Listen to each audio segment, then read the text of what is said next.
नमस्कार प्रेक्षकांनो, या मालिकेच्या आजच्या जबरदस्त भागामध्ये मालिका आता नवीन रंजक वळणावरती येऊन आता मालिकेमध्ये होणार आहे तो भयानक आणि भूतकाळातील तो आता भयानक सत्याचा उलगडा. आणि त्यामुळे पुन्हा आता वेगवेगळे झालेले दोन सारंग आणि सावली दोघे पुन्हा कसे एकत्र येतात प्रेक्षकांनो, हे सगळे या व्हिडिओमध्ये आपण बघूयात.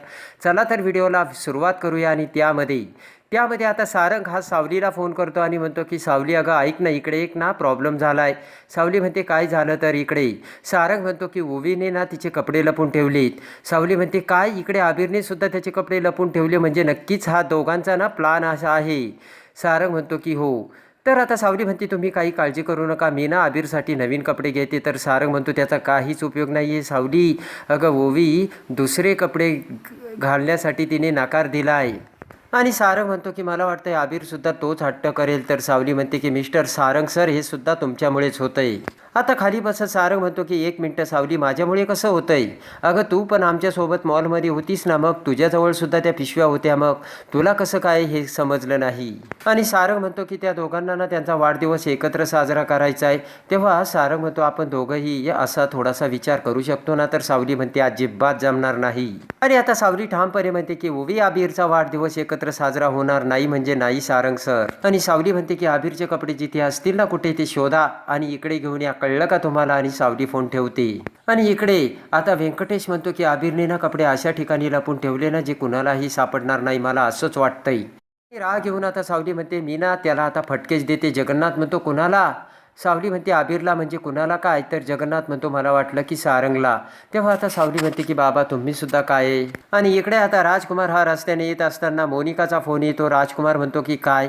तर मोनिका म्हणते की अरे राजकुमार कुठे राहिला, किती वेळ झाला, तू घरी येणार होता, काय झालं त्याचं? तर आता राजकुमार म्हणतो मी ना इकडे खंड्याच्या घरी आलो होतो. तर मोनिकाला धक्का बसतो. मोनिका म्हणते काय काय म्हणाले मग त्याच्या घरचे? तो खंड्या कुठे वगैरे काही तुला कळलं का? तर राजकुमार म्हणतो की त्यांनीच मला उलट प्रश्न विचारले आणि खंड्या त्यांनाच माहिती नाही आहे आणि इतक्या दिवसापासून खंड्या गायब आहे म्हणून त्यांनी पोलीस कंप्लेंट केली. आणि आता मोनिका घाबरते आणि म्हणते की त्याने पोलीस कंप्लेंट केली त्यांनी, आणि जर पोलिसांनी आता खंड्याला शोधून काढलं आणि तो जर काही बोलला, आपलं नाव घेतलं, तर काय करायचं असे आता मोनिका राजकुमारला बोलते. आणि लगेच आता मोनिका म्हणते की जर पोलिसांना कळलं तर तू किती घाणेरड्या प्रकारे अटकशील राजकुमार, तुला कळतंय का?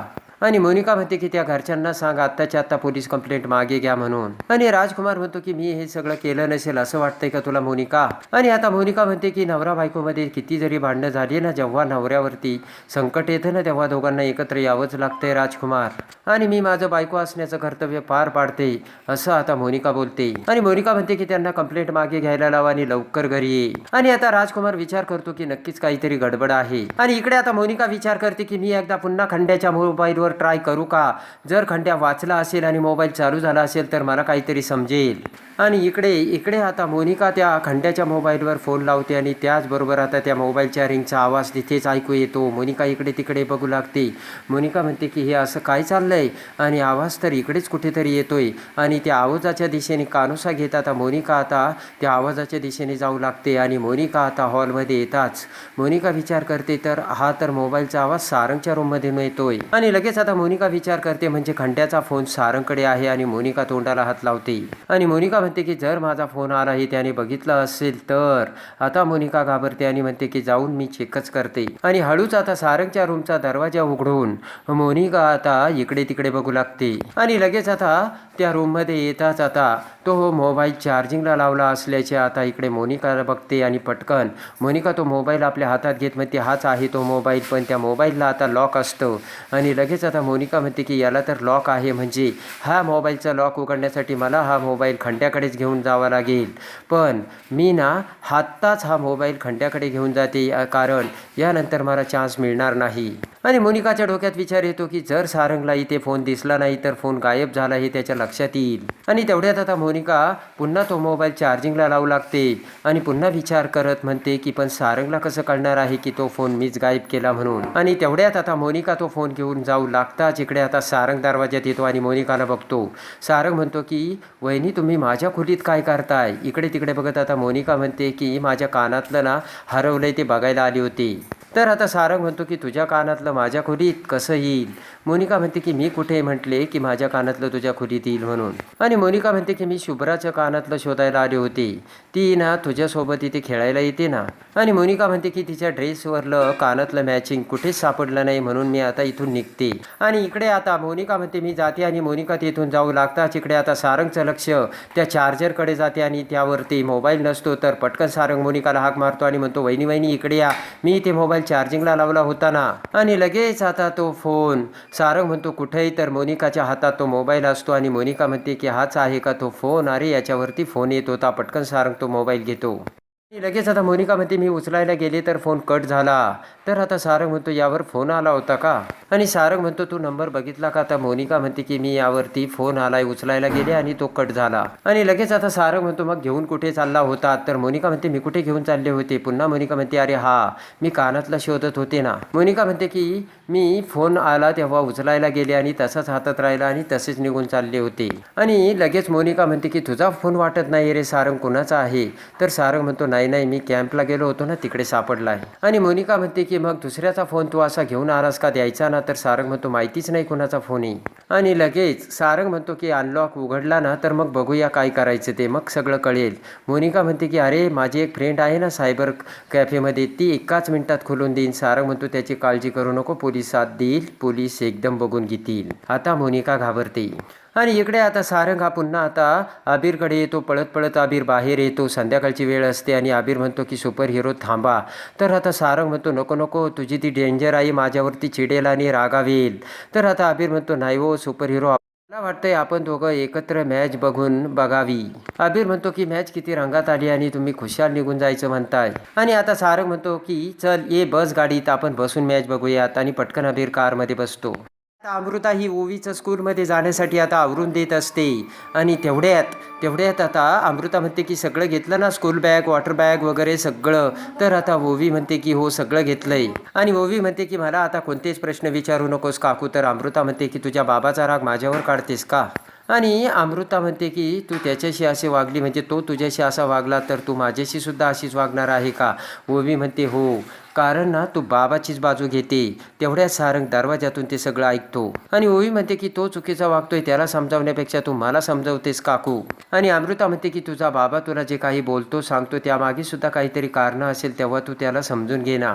तर आता ओवी म्हणते की या घरात ना मला कोणी समजून घेत नाहीये, स्वतःचं खरं करतायत. आणि इकडे आबिरची सुद्धा तीच कंडिशन असते. सावली आता आबिरचं आवरू लागते, पण आबिर सुद्धा सावलीशी नीट धड बोलतही नसतो. आणि इकडे आता सावली म्हणते की आबिर अरे माझ्याशी चांगलं बोल.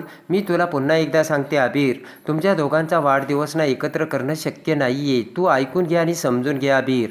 पण आबिर आता मात्र ऐकायला तयारच नसतो. आणि इकडे आता आबिर आता ऐकायला तयार नसतो. तर तिकडे ओवी सारंगला म्हणते की बाबा आबिर आणि माझा एकाच दिवशी जन्म झालाय, मग दोघांनी एकाच दिवशी एक केक कट करायला एकत्र काय हरकत आहे. आणि सारंग म्हणतो की काही गोष्टी ना परिस्थितीनुसार ठरवाव्या लागतात, तू ऐकून घे. आणि सारंग म्हणतो की प्लीज तू ऐकून घे ना आणि हट्ट सोड ना. तर ओवी म्हणते ऐकते, पण अगोदर ना तू माझी एक गोष्ट ऐकायची. आणि लगेच आता सारंग म्हणतो तू सांगशील ते ऐकायला मी तयार आहे. तर सारंग म्हणतो बघ बर का. तर ओवी म्हणते की हो मला प्रॉमिस कर अगोदर. सारंग आता ओवीच्या हातात हात देतो. आणि इकडे आता सावली सुद्धा आबिरला म्हणते की आबिर तू फक्त तो हट्ट सोड, मग मी तू सांगशील ते करायला तयार आहे. तर आबिर म्हणतो प्रॉमिस दे आई मला. तर पटकन सावली आता प्रॉमिस देते. आणि व्यंकटेश म्हणतो की काय ग सावली, हा एवढा अचानक एवढ्या लवकर कसा तयार झाला आहे. तर आता सावली म्हणते की तो माझा मुलगा आहे. आणि सावली म्हणते की तो किती जरी चिडला असला तरी तो मनातून खूप समजूतदार आहे. आणि गुपचूप आता ती बॅग घेऊन येत. आता आबिर म्हणतो ही आता ओवीचे कपडे असतात, तिला देऊन टाक. तर खुश होत सावली म्हणते अरे वा, मला माहिती आहे तू खूप समजूतदार आहेस. आणि त्यानंतर इकडे आता आबिर म्हणतो की पण आता माझं ऐक, या दिवशी माझा वाढदिवस साजरा करायचा नाही. तर सावली म्हणते हा कसला वेडेपणा आहे, वर्षातून एकदा वाढदिवस येतो. इकडे आता ओवी सुद्धा सारंगकडे आबिरचे कपडे देते आणि म्हणते की बाबा हे कपडे त्याला नेऊन दे आणि माझा ऐक, या वर्षी वाढदिवस साजरा करायचा नाही. आणि अबीर म्हणतो की माझा आणि आता ओवीचा वाढदिवस एकत्र साजरा करायचा नाही, हे जर मी ऐकलं तर तू माझं ऐकणार असं तू प्रॉमिस केलं होतं ना. आणि व्यंकटेश काका सोडा मला बस स्टँडवरती आणि बसमधून मी शाळेत जातो असे म्हणत आता अबीर बाहेर जातो तर व्यंकटेश म्हणतो की सावली येतो बरं का मी. आणि इकडे आता मोबाईल सारंगला सापडल्याचे आता कळता क्षणी तिच्या बेडरूममध्ये येऊन मोनिका जाम घाबरलेली असते. एअर झऱ्या मारत मोनिका म्हणते की हा बिंडोक मूर्ख खंड्या, त्याने हा मोबाईल तिथे कॅम्पमध्ये तो कसा सोडून आला. आणि सारंगच्या मदतीने आता ना त्याला माझा डेंजर संशय येणार असे आता मोनिका विचार करते. आणि इकडे आता मोनिका विचार करते आणि म्हणते की राजकुमारला सांगू का, तो फोन सारंगला सापडलाय म्हणजे काहीही करून राजकुमार सारंगकडून तो मोबाईल काढून घेईल. आणि पुन्हा घाबरलेली मोनिका विचार करते की नको नको, राजकुमारला जर तो मोबाईल सापडला आणि त्याने जर उघडला तर सगळ्यात अगोदर माझं नाव येईल आणि मग माझं भांडं फुटेन. आणि इकडे आता मोनिका विचार करते की तो फोन सारंगने पोलिसात देण्याच्या अगोदर मला तो फोन मिळवावा लागेल आणि त्यासाठी तो फोन जर मला मिळाला आणि 2 तास जर मिळाले ना, त्या 2 तासात मी ना माझी सगळी हिस्ट्री डिलीट करीन. आणि इकडे आता त्या अबीरच्या कपड्यांची बॅग घेऊन सारंग जाऊ लागताच आता अमृता तिथे येते आणि म्हणते की सारंग अरे कुठे चालला आहे. सारंग म्हणतो की त्या सावलीच्या घरी चाललोय. इकडे ना ओवीने त्या अबीरचे कपडे दिले तर तिकडे अबीरने सुद्धा ओवीचे कपडे दिले. तर आता अमृता म्हणते की म्हणजे नक्कीच या दोघांचा प्लान होता नाही का. आणि इकडे आता अमृता म्हणते की मगाशी तू काय विचार केलास मग ओवीच्या बोलण्याचा. तेव्हा आता सारंग म्हणतो काय विचार करणार, तिने जर समजून घेतलं तर ठीक. आणि सारंग म्हणतो की नाही तर मग तिचा वाढदिवस तुम्ही सेलिब्रेट करा. आणि इकडे आता अमृता म्हणते की अशी काही पळवाट काढण्यापेक्षा सावलीशी एकदा बोलून बघ ना सारंग, काहीतरी मार्ग निघेल. तर सारंग म्हणतो काही उपयोग नाही, मी सावलीशी बोललो आणि तिने नकार दिलाय. ती म्हटली काही जरी झालं तर एकत्र वाढदिवस साजरा करायचा नाही म्हणून. आणि अमृता म्हणते की एकदा सावलीशी बोलून बघ, काहीतरी सोल्युशन निघेल. आणि सारंग म्हणतो की मी तिकडे चाललोय ना, आता मी बोलतो तिच्याशी. आणि इकडे आता सावली जगन्नाथला म्हणते की बाबा सारंगचा मला फोन आला होता आणि ते मला म्हणाले की त्यांना माझ्याशी काहीतरी महत्त्वाचं बोलायचं आहे. आणि त्यांना काय बोलायचं असेल तर जगन्नाथ म्हणतो की साऊ मी ज्योतिषी आहे, मी ग्रहांची कुंडली बघून मग पत्रिका बघतो आणि भविष्य सांगतो. आणि जगन्नाथ म्हणतो की आता माणसाच्या मनात काय चाललंय ते मी कसं सांगणार. आणि जगन्नाथ म्हणतो की माणसाचं नशीब इच्छेने चालत नाही, जे काही येईल ना नशिबात ते ना सामना त्याचा करावाच लागतो सावली. आणि लगेच आता दरवाजाची तेवढ्यात बेल वाजते तर जगन्नाथ म्हणतो सत्य आहे सावली, जा सारंगाला असेल दरवाजा उघड. तर सावली आता पटकन आता दरवाजा उघडायला जाते. आणि एवढ्यात आता सारंग ओवी म्हणजे अबीरचे कपडे घेऊन आता तिथे येतो आणि बसतो. तर आता जगन्नाथ म्हणतो की मुलं खूप त्रास देतात ना रे सारंग, काय करणार दोघांनी आता पक्क बहीण भावाचं नातं तयार केलं आहे ना. आणि जगन्नाथ म्हणतो की नवरा बायकोसारखं घटस्फोट देण्याची पद्धत जर बहीण भावामध्ये असती तर ते कधीच वेगळे झाले असते. ते ऐकताच आता सारंग आणि सावली आता सिरियस होतात. जगन्नाथ म्हणतो अरे तुम्ही दोघं एवढे सिरियस होऊ नका, आणि तो कशाला आला होता. सारंग म्हणतो की मी ना कपडे द्यायला आलो होतो. आणि त्यानंतर सावलीने कपडे घेता सारंग म्हणतो बस सावली मला जरा तुझ्याशी बोलायचं. तर सावली बसते. आणि इकडे आता सारंग म्हणतो की ओवी म्हणते तिला वाढदिवस साजरा करायचाच नाही. तर सावली म्हणते इकडे अबीरही तोच म्हणतोय. आणि लगेच आता सावली म्हणते की काय करायचं मग. तर सारंग म्हणतो मला वाटतं सावली आपण दोघांचे वाढदिवस एकत्र साजरे करूयात. तर आता सावली नकार देते. आणि सावली म्हणते की जर एकत्र वाढदिवस साजरा करायचा म्हटल्यानंतर तुमच्या घरातील सगळे लोक येतील आणि मला ते नको आहे सारंग. आणि जगन्नाथ म्हणतो की 1 मिनिट, त्या तुमच्या दोघांच्या हट्टापायी त्या दोघांचा आनंद तुम्ही खराब करणार आहात का. आणि वाढदिवसाच्या दिवशी तुम्ही त्यांना रडवणार आहात का. आणि लगेच आता सावली विचार करत म्हणते ठीक आहे बाबा मी विचार करून कळवते. तर सारंग म्हणतो ठीक आहे. आणि सारंग म्हणतो तुझं उत्तर लवकर कळव कारण पुढची व्यवस्था करावी लागेल. आणि लगेच आता जगन्नाथ म्हणतो की चल सारंग मी तुला बाहेर सोडून येतो. आणि जगन्नाथ सावलीकडे बघत आता चल असे म्हणत सारंग सोबत जातो. इकडे आता मोनिका तो मोबाईल घेण्यासाठी पुन्हा आता पाळतीवरती वर येऊ लागते. आणि मोनिका विचार करते सारंग घरामध्ये नाहीये आणि ओवी सुद्धा नाहीये आणि हीच ती वेळ आहे तो मोबाईल घेण्याची. आणि इकडे आता मोनिका ही दरवाजा उघडू लागते पण दरवाजा उघडायला तयार नसतो. तेवढ्यात पाठीमागून अमृता तिथे येते. अमृता मोनिकाला म्हणते कुठे जात होतीस आणि दरवाजा उघडणार नाहीये. तर आता मोनिका म्हणते की मला दरवाजा उघडायचाच नाहीये. आणि मोनिका म्हणते की मुळात मी त्या आत जाणारच नव्हती. आणि मोनिका म्हणते की मी जात होते ना, सारंगच्या खोलीचा दरवाजा उघडा होता म्हणून मी तो बंद करायला आले होते. तर अमृता म्हणते की कसं शक्य आहे, मी ना स्वतः सारंगच्या खोलीचा दरवाजा बंद केला आहे. आणि अमृता म्हणते मग अचानक कसा उघडला. तर अमृता म्हणते मला ना कळत नाही. तर मोनिका म्हणते की मला काय माहिती कसा उघडला. आणि मोनिका म्हणते की मला उघडा दिसला, मी बंद करायला गेले. तर आता मोनिका म्हणते की उगाच माझ्यावरती संशय घेत जाऊ नकोस. आणि इकडे आता सावली सावली ही काय करावं याचा विचार करत एरजऱ्या मारत असते. तर तेवढ्यात जगन्नाथ येतो आणि म्हणतो की सावली अजूनही विचार चालूच आहे का? आणि जगन्नाथ म्हणतो की हे बघ सावली, तुला जो काही निर्णय घ्यायचा ना तो निर्णय लवकर घे, एकतर आबीर माझ्याशी बोलत नाहीये. आणि जगन्नाथ म्हणतो की 2 दिवसावर त्याचा वाढदिवस आलाय आणि तो एकदम दुःखी झालाय, मला त्याचा चेहरा बघवत नाही सावली. आणि लगेच आता सावली म्हणते की बाबा मी काय करू, त्यांच्या घरी जाऊन माझ्या मुलाचं औक्षण मी कसं करू? तर जगन्नाथ म्हणतो की साऊ, मी तुला सांगतो की तुला खात्री आहे की ते तीच लोक आहे का जे तुझ्या मुलाला मारायला टपलेत? तर आता सावली म्हणते की मला खात्री नाही पण संशय आहे. आणि सावली म्हणते माझ्याकडे पुरावा नाही पण मला संशय आहे. तर जगन्नाथ म्हणतो की म्हणजे या वेळेस आता आबीरचा वाढदिवस होणार नाही वाटतं मग. आणि ठीक आहे असे म्हणत आता जगन्नाथ तेथून जातो. आणि त्यानंतर इकडे मोठा धमाका उडालेला असतो आणि सावलीने नाविलाजाने आता सारंगच्या मोबाईलवर मेसेज करून एकत्र वाढदिवस साजरा करायला परवानगी दिलेली असते. आणि ते बघताच आता सारंग अमृताकडे येतो. अमृता म्हणते काय झालं रे? तर सारंग म्हणतो ओवी कुठे? तर अमृता म्हणते की ती झोपली तिच्या रूममध्ये. तर आता सारंग म्हणतो की सावलीने ना एकत्र वाढदिवस साजरा करायला परवानगी दिली. तर अमृता म्हणते काय? तर तेवढ्यात मोनिका त्यांचं ते बोलणं ऐकते. आणि आता मोनिका पटकन तिलोत्तमाच्या कानात जाऊन सांगते की सारंग आणि सावली दोघेही आबीर आणि सारंगच्या मुलीचा वाढदिवस एकत्र करणार आहे. तर आता इकडे तिलोत्तमाला धक्का बसतो आणि तिलोत्तमा म्हणते काय? मी या दोघांना जेवढं वेगळं करण्याचा प्रयत्न करते तेवढंच ते दोघं एकत्र येत आहेत. आणि नाही हे असं होऊन चालणार नाही. आता ना मला काहीतरी केलंच पाहिजे असा विचार आता तिलोत्तमा करते. त्यानंतर आता सारंग आणि सावलीने आबीर आणि ओवीचा वाढदिवस साजरा करण्याची एकत्र तयारी करताच इकडे आता तिलोत्तमा ही आता त्या बड्डेमध्ये येते आणि सावलीला वाटेल ते बोलू लागते.